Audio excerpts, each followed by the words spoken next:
So this seems to be the Irish slot of the programme. How many people were here for Kevin's talk just now? And similar to Kevin, I'm much more interested in exploring the philosophical, historical context. I think we're living in an extraordinary moment and full of potential, and the kind of things we're discussing here are critical, I think, to this moment. But I think it's really important that we remember that these are means towards a greater end. So I'm much more interested in looking at the broader philosophical, historical context. I noticed there is a parallel program called How Not to Be Anonymous with Bitmessage. Can I suggest that if you're interested in the specific details and technicalities of cryptocurrencies, you leave right now? Because you're not going to get any of that here. I'm guessing you've made a choice consciously. That's not a random process. One more thing. The talk is entitled Is Small Still Beautiful? And that's an allusion to E.F. Schumacher's seminal book written in the 70s called Small is Beautiful. Again, it would help me to see how many of you have heard of it or read it. A few. So a real seminal book in terms of, well, we'll come more, we'll begin to circle around why it's seminal and why it's particularly relevant to this moment. So Fritz Schumacher, German economist living in England, died 50 years ago.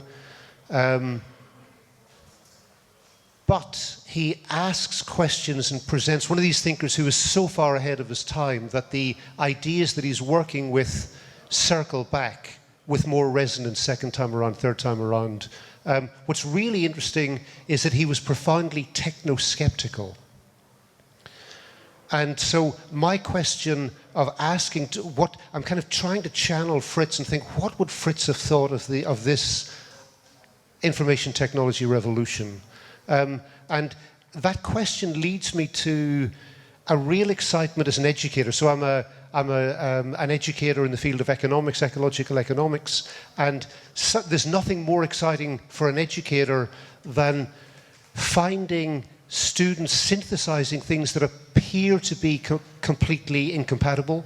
When we're working with a dichotomy and suddenly you look at it, you realize that actually the language and the narratives we're using are keeping these two things apparently incompatible, but through the process of releasing the power of the language, being flexible in how you really experience lived. So really seeing what's happening and releasing conventional terms like left and right and capitalism and communism and finding that what appeared to be incompatible may just be compatible. And I think we're sitting with one of these at the moment in terms of the whole question of techno-skepticism and techno-optimism. And I want to come at that but with a little autobiographical detail. I was brought up in Ireland in the 60s. It was a world of space travel. The Labour government in Britain won, their slogan was the white heat of technology. There was moon travel. On television every night there were these guys in white coats in laboratories talking about a future in which genetic modification would feed the world and robots would solve all our problems. Effectively, it was the last great era where people deeply believed in technology. I then spent much of the rest of my adult life watching the promises crash to the ground, watching genetic modification denude the soils, drive peasants from the land, create dead zones in the oceans where the nitrates ran off, creating a mountain of debt, watching the nuclear dream die, both in terms of nuclear weapon proliferation and what to do with nuclear waste. There's a whole stream of these techno dreams collapsing. My working life took me to Africa, where I saw directly the impact of one-size-fits-all modernist industrialization, steamroller, paying no attention to the cultural context of each individual place. It was simply the same story, the same medicine for every single culture, which was privatization, liberalization, industrialization, and of course the the people I was living with, 80–90% of whom were living close to the land, had no power over this technology at all. It was completely destructive of their cultural coherence and integrity. So I grew up as part of a generation that noticed two things. The first thing was that with every wave of, so every 50 or 60 years in the history of capitalism, along has come a new technological frontier. So canals, steam, steel, chemical engineering, mass production, electricity, mass broadcasting, and with each of these waves, an ever greater concentration of power and wealth in the hands of the few. So noticing the technological development appears to be run in parallel with and to generate ever increasing inequality in terms of who controls the means of production and who gets the wealth. I'm realizing that quite a lot of what I'm saying may be contested, so I'm planning to keep the presentation relatively short, so as to leave good space for conversation. Certainly the story that I grew up with was that each wave of technological development further concentrated power into the hands of a smaller number of people as a means of production, focused, concentrated. It's interesting that Karl Marx I'm talking about, not Groucho, had a very paradoxical relationship to this, because on the one hand, he hated the consequences of, as a moral being, he hated the consequences of capitalism, but he celebrated the efficiency of capitalism as being the most efficient way of exploiting the full potential of these technologies on the path to transcending capitalism and socialism, moving towards socialism and communism. But definitely the period that I lived through, particularly watching the impact on cultures in Africa, was devastation and ever greater concentration of power. So that on the one hand. On the other, noticing that those who remained techno-optimists, those who were primarily still sitting with the story that technology will be our salvation, or an important part of our salvation, seemed to be unwilling or unable to grasp the real root of the problem, which was political and economic disparity. So in other words, the theory being, if only we can grow the size of the cake even more, then everybody can benefit. And if we do that, we don't need to address core causes of inequality in terms of power and access to resources. So that's my story.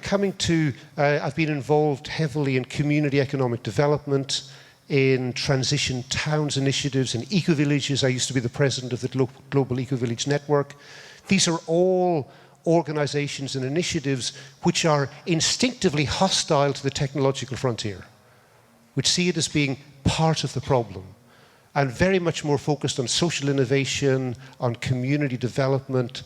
And that's a world, I have to say, in which the great majority, it's really astounding to see so many men. I almost always work with majority women who tend to be more interested in the social innovation. So it's a really stark something happening there. So that, I notice, is the story that I've got, the story that, and it's not just me, it's representative of my generation, is I got this story that there is human scale development and there is technological development, and they are incompatible. And certainly Fritz Schumacher in Small is Beautiful is a continual, again, he's working with this core assumption that all the experience we have with the new technological frontier is that it is ever more incompatible with people taking their own destiny in their own hands, and noticing, like, again, it's something that's really interesting in the economics course that I teach, is that we draw as heavily from anthropology, sociology, psychology as we do from economics. So looking at truly who are we as a species, not this mythical, what's called Homo economicus, this perfectly rational, individualist, utility maximizing individual at the heart of conventional economic thought, but really who are we as a species, and seeing that we are a meaning-making species that is, for whom quality of relationship is critical. Like our success as a species is precisely because of our ability to cooperate. Well-being, again, one of Schumacher's great insights when he came back he wrote a wonderful essay called Buddhist Economics after a visit to Burma. And in Buddhist economics, he came back with two insights which totally undermine conventional approaches to economics. One is that he found in Burma, in the Buddhist culture, that people achieved abundance not by maximizing their consumption, but by reducing their needs. So seeing that actually consumerism is a real false satisfier of our true needs. The second insight he came back with was that in conventional economic theory, work is a disutility and consumption is a utility. So in other words, we go through the boring stuff, which is work, in order to earn the money to buy the stuff that brings us satisfaction. And Schumacher came back from Burma saying, wrong. That quality of life and meaning in life comes from high quality work. So very much more a people-centered, participatory relations, like an economy that is indistinguishable from healthy community and which is primarily relational rather than transactional. So what I'm trying to do here is to build up this dichotomy, this apparent polarity between techno-optimism, where the technological frontier will solve our solutions, and where I've always stood and where Fritz Schumacher stood, which is wrong. That the historical record is in exactly the opposite direction. And what we need to be doing is we need to be slowing the technological innovation, in fact, reversing it and moving back into a much more hands-based, hands-on, craft-based, where we have much more time for each other and to do meaningful work. So to make our economies consciously less efficient so we've got more time for ourselves and each other.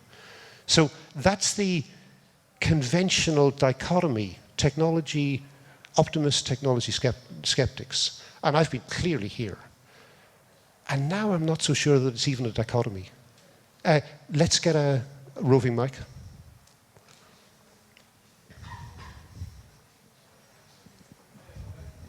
Could I just ask you to clarify the two sides of that? Sure. Why they are needed. So on the one hand, we want technology.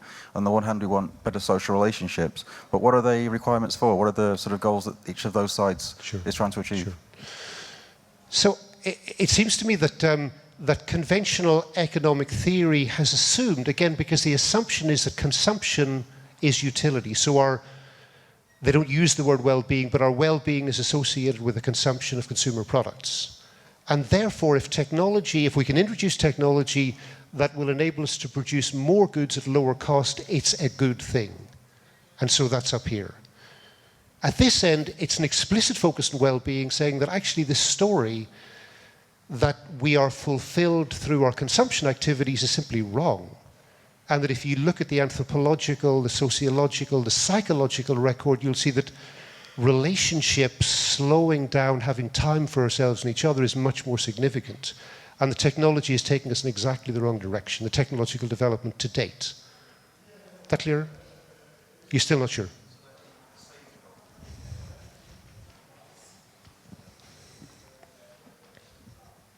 So these are aiming directly for the same goal, but people disagree on whether it's technology that should achieve it. Yeah. So certainly the conventional economists would say that they're also seeking to maximize well-being, but the well-being would be defined rather unconsciously in terms of the availability of consumer goods. I see. So it's a much more materialist and community-based or spiritual dichotomy. So they both want better quality of life, but one wants to do it by getting more consumer goods, the other wants it to do by more meaningful relationships. Indeed. Yeah. I'm going to take one more question. I want to finish the story because I'm only halfway through. Should I continue? Yeah, so let me continue. So this is what I was saying at the beginning is exciting me as an educator when what appears to be a dichotomy, when you soften the gaze, soften the focus, and begin to, and have an open mind. There's no better way of demonstrating that you have a mind than by changing it occasionally. And I must say at the moment, I'm in the process of a process of excitement looking at the information technology, renewable energy revolution, the latest great wave, technological wave to sweep through our economies and society.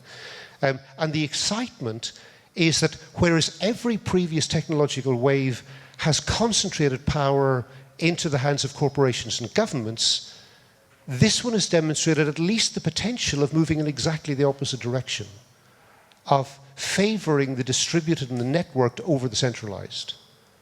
So if we play this right, my feeling is that historians of the near future will look back to this moment in history and say what happened was extraordinary, and what happened was that the next great wave of innovation to happen in capitalism favored, made more profitable distributed network decentralized systems relative to centralized systems. The critical word being, the ugly word, disintermediation.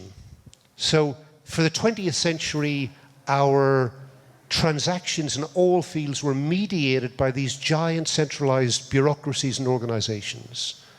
Corporations, governments, trade unions, the health service, banks, and in publishing houses, television companies, and in sector after sector, there is evidence of disintermediation, of the technology of enabling people, enabling citizens to cooperate in peer-to-peer co-production systems in ways that enable them to sidestep these giant organizations that dominated the 20th century. So most obviously in the context that many of the presentations are about here is money, is finding ways of enabling exchanges that bypass the banks.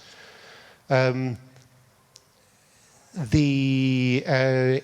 education, in my own field, the dominant player in the 20th century was the university. Ugly, inefficient, top-heavy, really destructive of so much of what is best in education. Again, the internet is enabling co-teaching through MOOCs, massive open online courses, and many other ways for educators and those seeking to be educated to work together without going through the universities. Farmers across the world have created platforms through which they are able to communicate their experience and share techniques for seed saving and other production advice that is enabling them to do that collaboratively rather than through Monsanto and the other giant food organizations, corporations that have dominated the 20th century. And I think if you look, I mean, just one more example, again, is that the blogosphere is much more interesting than most newspapers. And most newspapers, there have been very few newspapers at the moment who are making a profit, most are making a loss. And they really don't have a business model to stay competitive to the world citizens speaking to each other, not through the mediation of the newspapers and the media companies, but directly to each other. This is happening through sector by sector. So I'm sitting here going, but there's this neat dichotomy where there is the foolish technophiles who are ignoring issues of power and rank, and the community-based decentralizers here, because actually this technological revolution offers at least the possibility that they are compatible. Am I communicating this? Are you getting a sense of why I might be excited? I'm seeing some nodding heads. For me, it's like, wow, this is amazing. It kind of contradicts all my core basic stories, or many of the important ones, which really thrills me. However, those of us who are used to being here are still pretty deeply skeptical because there's been so many promises before that have gone wrong. So many of like for example, the sharing economy, the collaborative economy, it's such a song and dance, and then we get Uber and Airbnb, and which enables peer-to-peer sharing, but it's a venture capitalist model which delivers all the profits to the same. In fact, a significantly greater concentration of power. So Airbnb, the world's biggest hotel company that doesn't even have the expense of paying for one hotel, and Uber doesn't own one single taxi. So never before has there been a business model that has delivered, that has leveraged such a rate of profitability for the venture capitalists. So it seems to me, what I've done this week is I've sat and I've chatted to Fritz, and I've gone, okay, Fritz, so what are the caveats? What are the, like, for this to work, for the historians of the near future to reflect back and go, Jesus, they did it. They really used this technology to enable a decentralized, ethical, ecologically regenerative culture using this technology, what are the caveats? What are the obstacles? What do we need to make sure that we do to ensure? I'm going to finish. I'm almost finished, and I'm going to go through each. I see there being 5 areas of reasonable skepticism. Skepticism that these are questions that we need to be asking, that we need to address in order for historians of the near future to look back on us and go, they really did it. One is the one I've just mentioned, is noticing that the platforms that have been enabled by the technological revolution are hyper-capitalism. It's capitalism on steroids. So it does enable sharing, but the profits from that sharing activity are sequestered by the same old multinational corporations that continue to control ultimately what happens on the platforms. So, and here what we need to be doing, and again there's a lot of interesting work happening in this area, is to create cooperatively owned platforms. So create a platform that is owned by the drivers of Uber, or creating an Airbnb that is owned and democratically controlled by the people who are providing the service, is one. 2 is addressing, and I'm very sensitive to this given the fact that I spent about 20 years living and working in rural Africa, is the global inequality in terms of access. This cannot be liberation for us, again at the expense of the economically poorer parts of the world. So we really do need to be focusing on rolling out the technology, not just in the rich industrialized parts, but globally. 3 is the resource and energy intensity of the internet.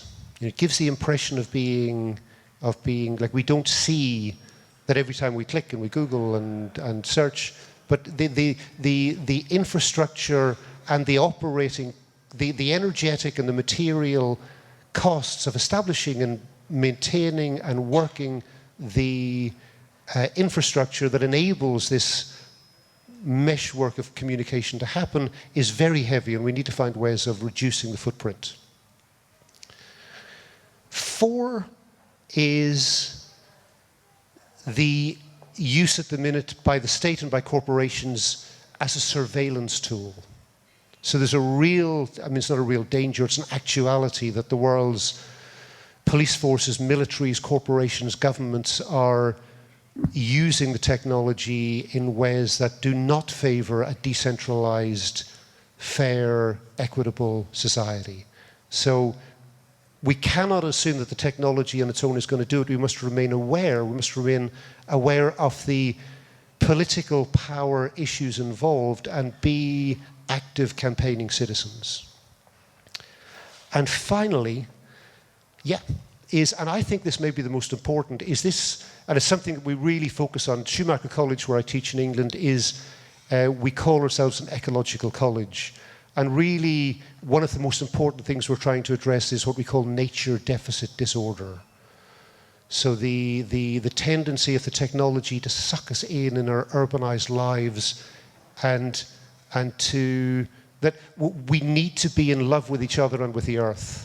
And we can only do that. We are carbon-based sensual beings who have co-evolved with the rest of the beauty of creation. We need to be in communion with our fellow species, brothers and sisters out there, to remember who we are as a species, and to keep it as a living relationship of love rather than some sort of abstract relationship to nature. So I'm just going to go through those 5 again, and then I'm going to finish. So just to summarize, it seems to me, again, as an educator, it's very exciting to find a moment where one is challenged to see what appeared to be a dichotomy as actually a synthesis of potentially compatible ways of seeing the world, of stories that appear to be separate coming together. And I think we're at a moment where, again, I'm repeating myself again, but I do think that historians in the near future may well look back at this moment and go, this was a major turning point in human history, because for the first time the technological revolution opens the possibility of favoring decentralized, distributed, network systems over centralized. There's lots of evidence of this coming in, sector by sector. However, 5 things. I'm going to go back to my list.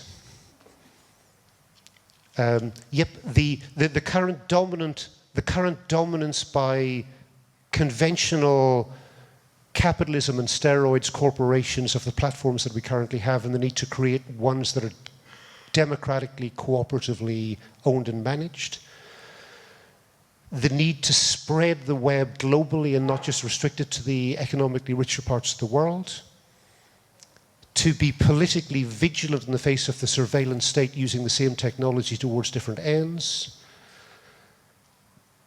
And the looking at addressing the energy and resource intensity of the web and realizing this is not compatible with the transition to an ecologically sustainable world, and remembering to go and walk in the woods from time to time and get out of our back bedrooms. That's it.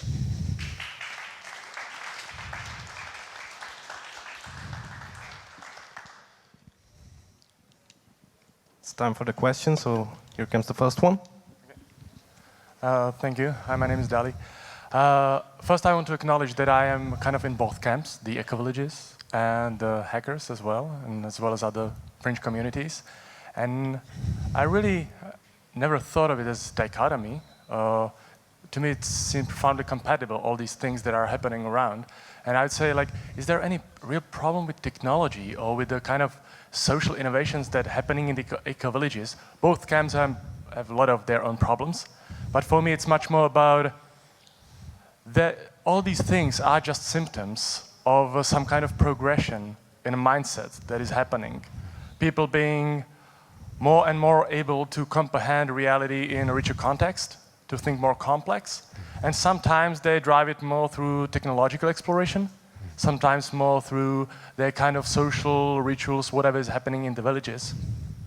But to me, the compatibility and the kind of common ground, what happens here is that when I go to these fringe communities, what I see is people that are much more likely able to think openly, to kind of get a more complex picture of the reality, to talk openly with the respect, to exchange ideas, to be able to challenge them, to kind of, build on them, as opposed would be to go somewhere to the Donald Trump rally or the equivalent in this country, where I would see much lower or probably 0% of this kind of people.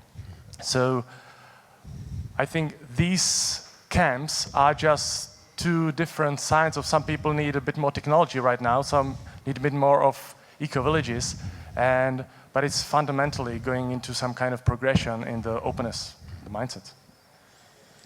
I think there may well be a generational issue here as well. Like I think it may well be that my generation was so comprehensively, like if you are techno-optimist, it means you're for nuclear power and GM. Effectively, that's what it means. And so it means that you're oblivious to the ecological consequences and you're not prepared to look at the real issues of power dynamic. So that definitely, and so maybe I should just be speaking, I should be sharing my enthusiasm with my generation, going, wow, we were wrong.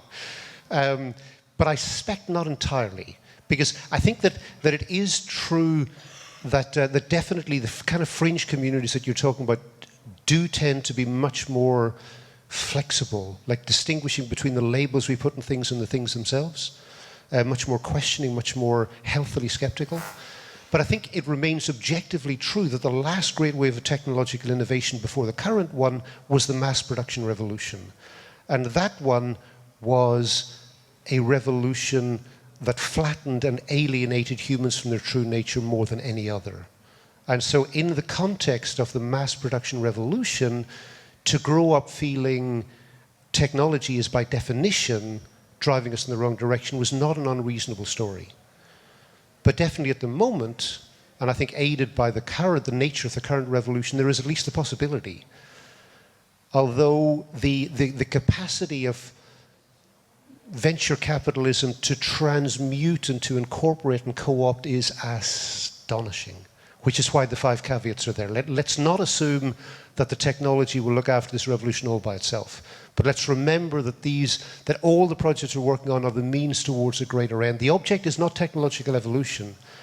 The end is human flourishing on a healthy planet. And I think my feelings that those of us who feel really instinctively rooted in place-based sensual communities, that's probably our gift to the techies, is what you're doing is fantastic, but don't see it as being the end. It's a means towards a greater end.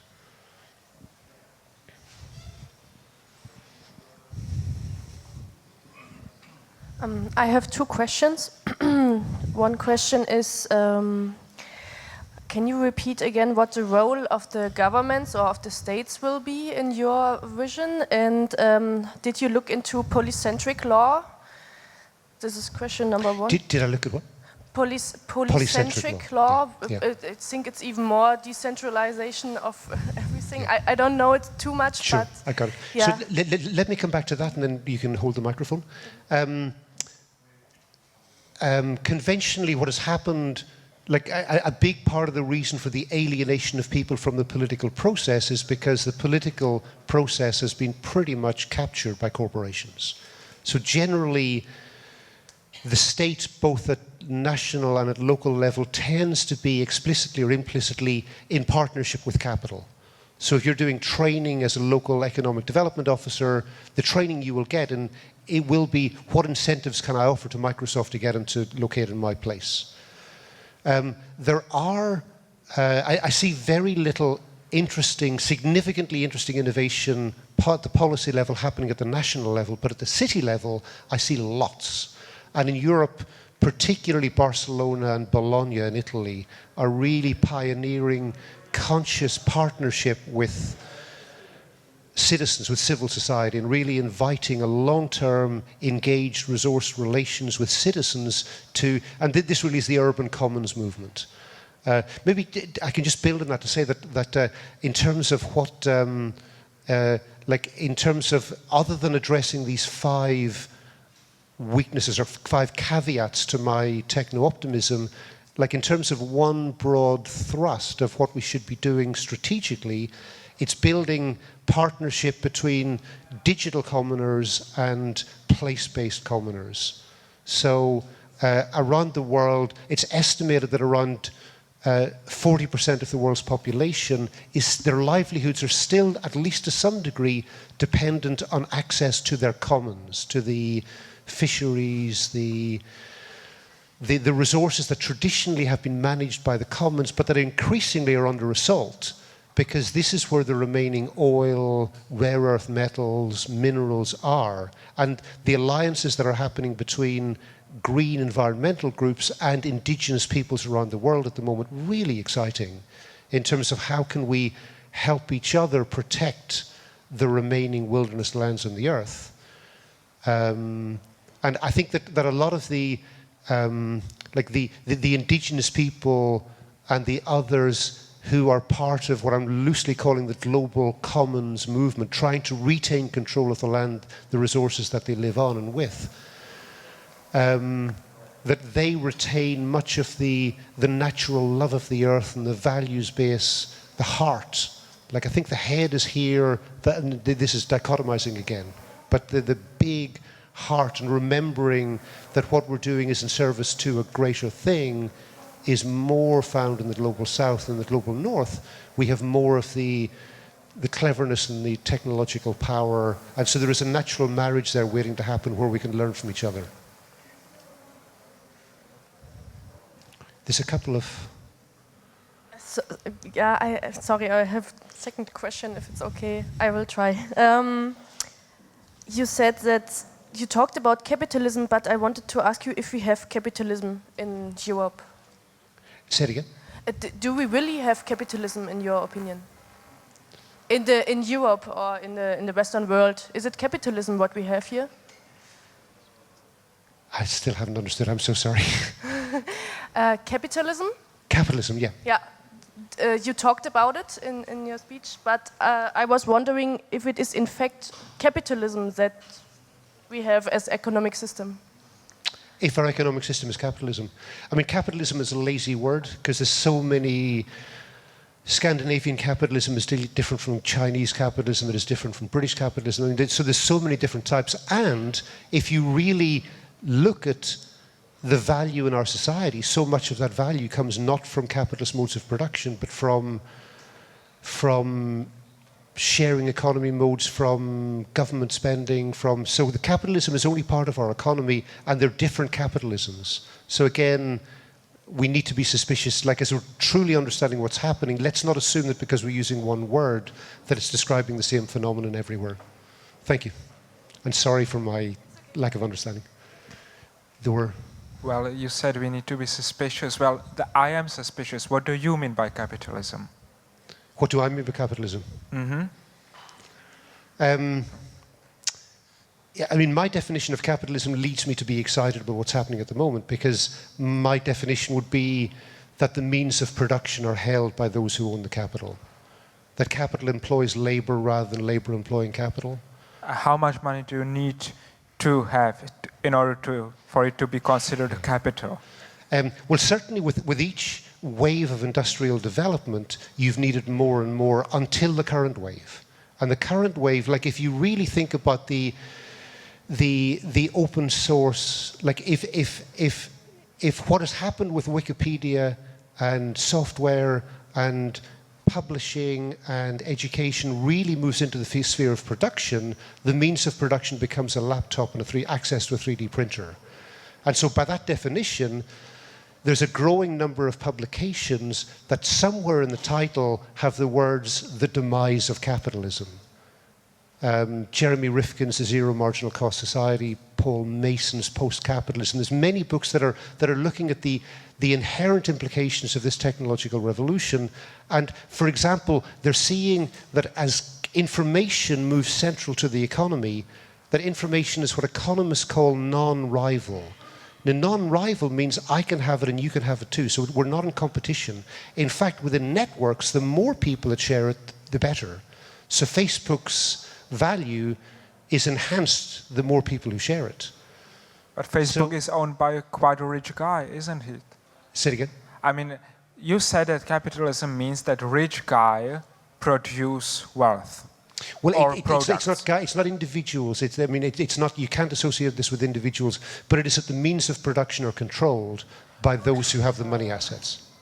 All right, but in Facebook there is no production of goods, is there? I mean, Facebook is not about production of goods; it's about communicating. Indeed. But what I invited you to consider was that if you think about what's happened in many of these other spheres now, it's threatening to spill over into the field of production. It's already beginning with some 3D printing. I mean, I agree. I just wanted to know what do you mean by capitalism when using it for a whole lecture. That's all. But okay. So my definition of capitalism is the one I gave: that the means of means of production are controlled by those who have the wealth. And right. we need to move away from that to a much more cooperatively, a much more interesting range of ownership. But everyone has some wealth. I mean, it's not like it doesn't have. Yes, but the decisions on whether we are turning Borneo into one mass monocultural plantation of palm oil, rather than each region creating oils and grains that are relevant to their own particular context, are not being made by ordinary people. They're being made by the 1% who are sitting on the wealth, I suggest.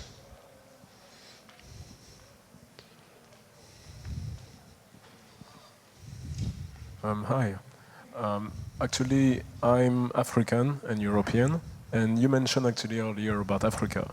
So, but actually, I don't really get what you were saying. So, if you could be a little bit more specific about your vision in terms of how you got inspired by your, several years in Africa. In the sense, the African in me actually doesn't really feel concerned about the whole movement of decentralization, because we've always been sharing economy over there, and we are actually dreaming of having what, by decentralized system, we're giving away, meaning the tools, the industry, the capitalism system that we're nowadays trying to run away from.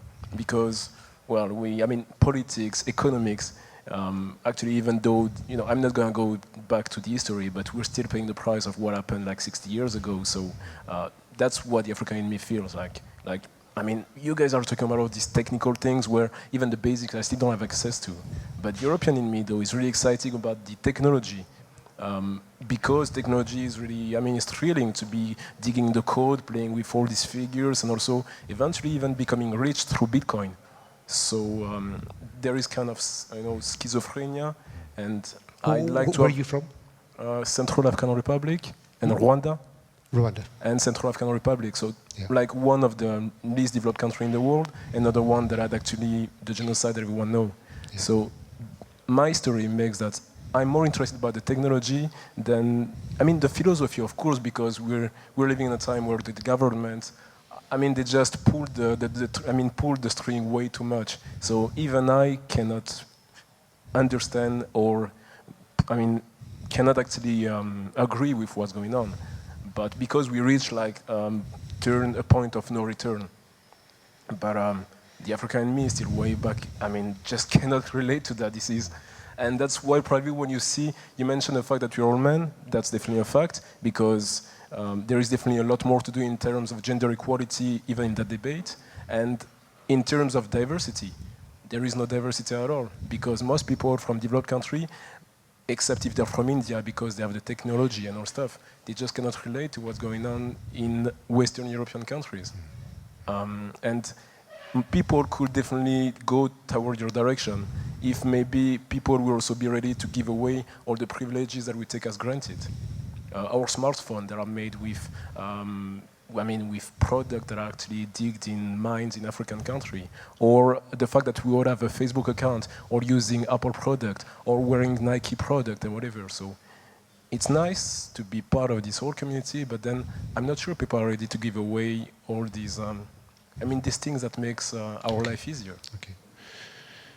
So we could spend the next week in discussion.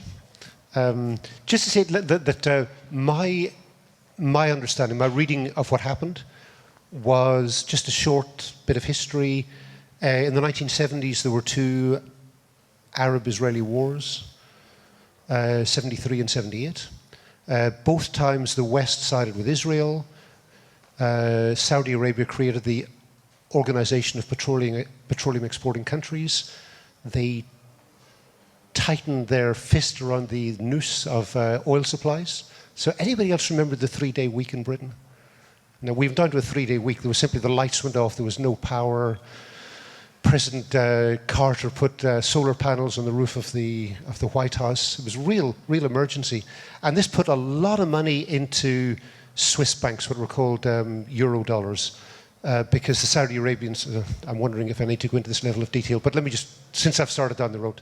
So a lot of money accumulating in the economies of Saudi Arabia and these Middle Eastern countries they didn't know what to do with, so they give it to the banks. And the European banks, the young men in the European banks, as in the 80s in Europe, are given huge commissions to get rid of this money, lend it to whoever.